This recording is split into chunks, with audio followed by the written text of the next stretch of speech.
ఈ దేశంలో అందరికంటే ఎక్కువ రిజర్వేషన్ అనుభవించింది ఏ కులం అని చెప్పినా బీసీలు. అంతకంటే ముందు బ్రాహ్మణ్స్. బ్రాహ్మణులు ఎంత గొప్పలు తెలుసా?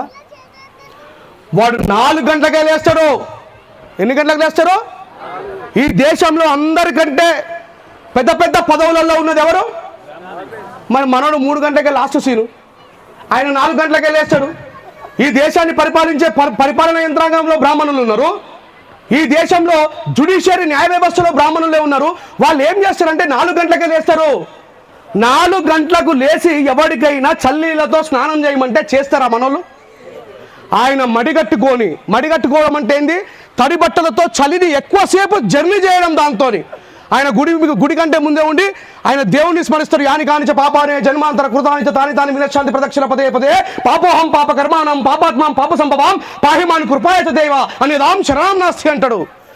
అనుకుంటా పాపానే జన్మాంతర కృతానిచ నవ్వులాటగా ఉంది, కానీ వాని మేధస్సు మేలుకున్నది 4 గంటలకే. గుర్తుపెట్టుకోండి. ఈ దేశంలో నీ లెక్క బీటెక్ చేయాల్సిన అవసరం లేదు, ఈయన లెక్క ప్రొఫెసర్ కావాల్సిన అవసరం లేదు, నా లొట్టపీస్ ఏం అవసరం లేదు. 40 మంత్రాలు చదువుకున్నాడు. ఎమ్మెల్యే కాలు మొక్కిపించుకుంటాడు, ఎంపీని కాలు మొక్కిపించుకుంటాడు, కలెక్టర్ని కాలు మొక్కిపించుకుంటాడు, అందరినీ కాలు మొక్కిపించుకుంటాడు. కానీ బాబాసాహెబ్ అంబేద్కర్ గారు ప్రపంచం చేత కీర్తించబడుతున్నారు. కారణం ఏంటంటే ఈ బ్రాహ్మణుల దగ్గర ఉన్న తెలివే బాబాసాహెబ్ అంబేద్కర్ గారు సంపాదించారు. అందుకే ఆయనని ప్రపంచం మొత్తం కూడా అబ్బా అత్యంత దయాహీనమైనటువంటి కులంలో పుట్టి అంటరానితనాన్ని అనుభవిస్తూ కూడా ఈ ప్రపంచంలోనే అత్యంత మేధస్సు సంపాదించిన వ్యక్తి బాబాసాహెబ్ అంబేద్కర్ గారు. ఇంతకుముందు అన్న స్టార్ట్ చేస్తున్న చెప్పి ప్రపంచంలో అందరికంటే ఎక్కువ విగ్రహాలు ఉన్న వ్యక్తి ఎవరు? గట్టిగా చెప్పాలి.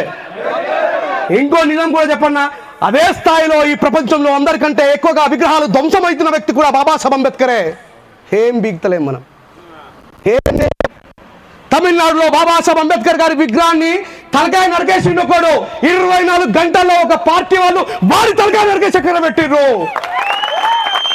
మాలామాదిగా అక్క చెల్లెల మీద రేపులై చంపినా ఈ మాలామాదిగా ఏం పెట్టారా?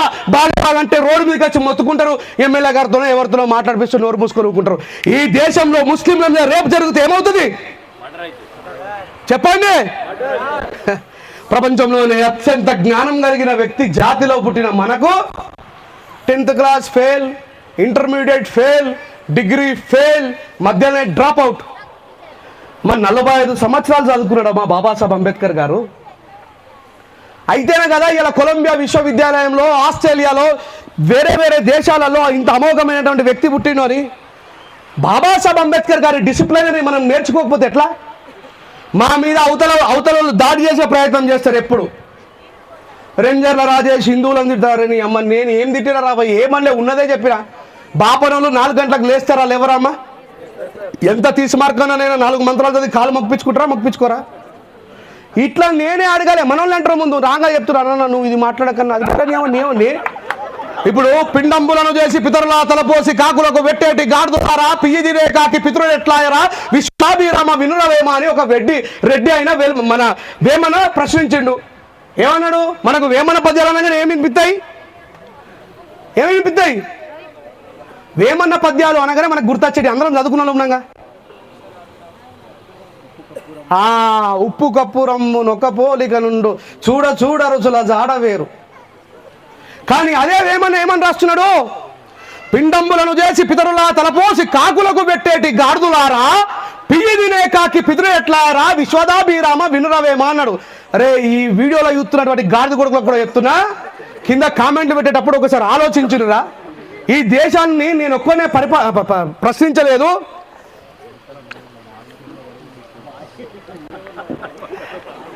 ఏమన్నాడైనా? అయ్యా వేద పండితులు ఎక్కడైనా మటన్ తింటారా? చికెన్ తింటారా? చేపలు తింటారా? ఏం తినరు. కానీ కాకి ఏం తింటుంది? చచ్చిపోయిన గొడ్లను తింటుంది, ఎడ్లను తింటుంది, పందులను తింటుంది, ఆఖరికి చిన్నపిల్లగా పియ్యని తింటుంది. మరి ఇలా తండ్రి ఏమైందట పిండం చేసి పెట్టినప్పుడు? ఈ వేద పండితుడి తండ్రి ఏడుకత్తులు ఏ రూపంలో వస్తున్నాడట ఈ పిండం తినడానికి? కాకి రూపంలో ఏమన్నట్టు? అమ్మా బతుకున్నన్ని రోజులు నేను తోటకూర తింటా, మెంతి కూర తింటా, దొండకాయ పప్పు తింటా అన్నావు. మరి చచ్చిపోయినాక మీ తాత హంసలో రాలేదేం రా? పియ్యి తినే కాకిని ఎట్లా వచ్చిండ్రా రే గాడిద కొడుకు అని అడుగుతున్నావు ఏమన్నా? ఇది నేను అడిగినా? సత్యం చెప్పుడు తప్ప అమ్మా? ఇక అంటారు ఈయన క్రిస్టియన్లను ఏమన్నాడు, ఈయన ముస్లింలను ఏమన్నాడు, మాలమాదివులని. నిన్ననే ఒక న్యూస్ వచ్చింది. చాకలోళ్ళ ఇంటి ముంగట ఒక మాదిగోళ్ళ అక్క పాపం బజ్జీల బండి పెట్టుకొని 2 రోజుల నుంచి బజ్జీలు అమ్ముతున్నదటమ్మ. ఆమెని ఆ ముగ్గురు అన్నదమ్ములు చాకలోళ్ళు ఫుల్ తాగొచ్చి, మాదిగదానా నువ్వు మా ఇంటి ముంగట బజ్జీల బండి పెట్టుకుని అమ్ముతావాని అని చెప్పి ఆ ఉడుకుడుకు కడాయి నూనె తీసి ఆమె మీద పోసారు. ఏ ఒక్క మనిషి పుట్టిన ఏ లమిడి కొడుకు మాట్లాడరు దీని గురించి. నేను మాట్లాడితే తప్ప. మరి ఎవరా సాకలోళ్ళు? పర్షియా నుంచి వచ్చిండ్రా, లెబనాన్ నుంచి వచ్చిండ్రా, ఆఫ్ఘనిస్తాన్ నుంచి వచ్చిండ్రా, పాకిస్తాన్ నుంచి వచ్చిండ్రా, బంగ్లాదేశ్ నుంచి వచ్చిండ్రా? తోటి హిందువులే కదా. బొడ్రాయి పండుగ కేసీఆర్ గారి సొంత నియోజకవర్గంలో బొడ్రాయి పండుగ మాలమాదిగోళ్ళని దగ్గరకు రానివారు, కొట్టిండ్రు. మా ఆరుమూరుల బతుకమ్మలు మీ మాలమాదిగోళ్ళ బతుకమ్మలు దూరం పెట్టాలని రావద్దు అన్నారు. ఇలాంటి అవమానాలు మీకు జరగలేవా తల్లి? మనల్ని చూస్తున్నారా లేదా? ఇంకా మరి ఎవరు చూస్తున్నారయ్యా? తోటి హిందువులే కదా. మరి నేను ఎవరిని అడగాలి? ఈడు కొడితే మసీదుడి మీద పోయి లొల్లి పెట్టాలా? ఈడు నన్ను గుడికాడికి రావద్దంటే క్రిస్టియన్ల మీద పోయి లొల్లి పెట్టాలా? చెప్పండి. ఎవరు తప్పు చేస్తే వాడినే ప్రశ్నించాలా లేదా? గుడి మా హక్కు, మొక్కడం మొక్కకపోవడం అనేది secondary. The Indian constitution given article 24, 25, 26 మత స్వేచ్ఛ, మతాన్ని ప్రచారం చేసే స్వేచ్ఛ, మతం గురించి తర్కం చేసే స్వేచ్ఛని బాబాసాహెబ్ అంబేద్కర్ గారు రాసిన భారత రాజ్యాంగంలో గుర్తుపెట్టుకోండి. ఆర్టికల్ 24, 25, 26 ప్రకారం ఈ దేశంలో ఏ మతాన్నైనా స్వీకరించే హక్కు మనకెవరిస్తున్నారు? భారత రాజ్యాంగం ఇస్తున్నది. ఇప్పుడు ఈ మాట ఎన్నోసార్లు చెప్పినా. ఇప్పుడు పాత బస్తీకి పోతే ముస్లింలు ఎక్కువ ఉంటారా, హిందువులు ఎక్కువ ఉంటారా? మరి ఆ ముస్లింలు ఎక్కువ ఉన్న చోట మన హిందూ సోదరులు గణపతి పెట్టుకుంటే ఏమైనా ముస్లిం వాడు బగ్గ రాగచ్చు, మా అక్కడే ఎదురుకాయ కూడా కాలేదు అని అంటే, తక్కువగా ఉన్నటువంటి హిందూ సోదరులకి ఎవరైనా ఒకరు 100 కూడా చేసి సార్ మమ్మల్ని ఇట్లా గణపతి పండుగ చేసుకొని అంటున్నారు సార్ అంటే, పోలీసులు వచ్చి ఏం చేస్తారు? తీసుకపోయి లోపలేసి తండరా. That is Indian constitution. ఆ పోలీసు రూపంలో ఉన్నదే బాబాసాహెబ్ అంబేద్కర్ గారు.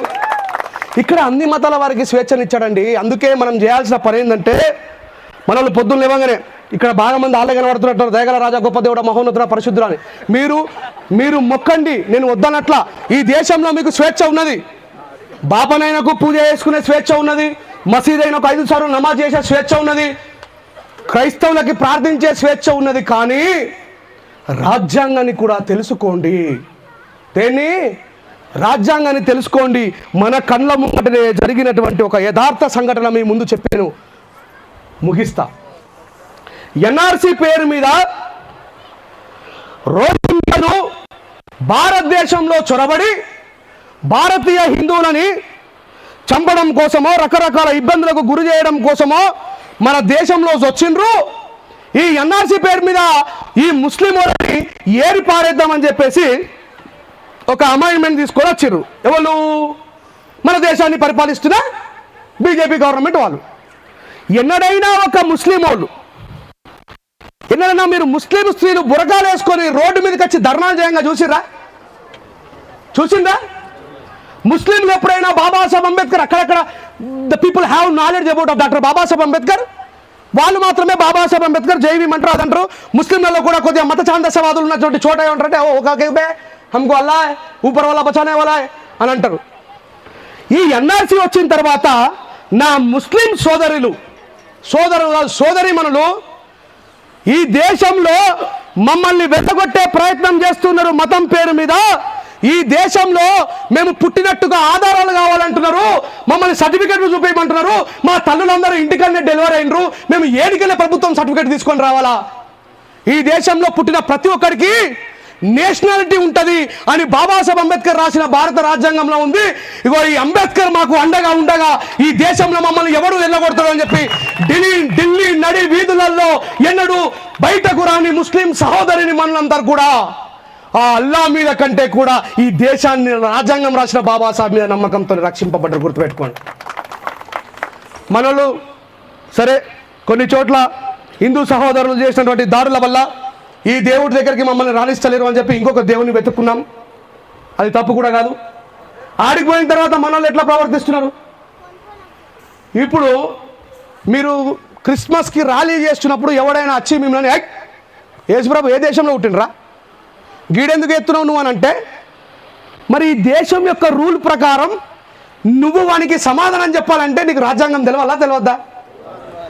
అరే మా కొడుకు, మా అన్న, మా తమ్ముడు ఒకడు వచ్చిండు, ఆర్టికల్ 24 ప్రకారం, ఆర్టికల్ 25 ప్రకారం, ఆర్టికల్ 26 ప్రకారం ఈ దేశంలో మాకు నచ్చిన మతాన్ని మీరు గుళ్ళ దగ్గరికి రావద్దంటే మేము చర్చిల దగ్గరికి పోయినాం రా బిడ్డ, మేమంతా కూడా ఎల్లమ్మని పోచమని రాయసుడు అంటే తెలుసా, శంకరుని మొక్కిన వాళ్ళమే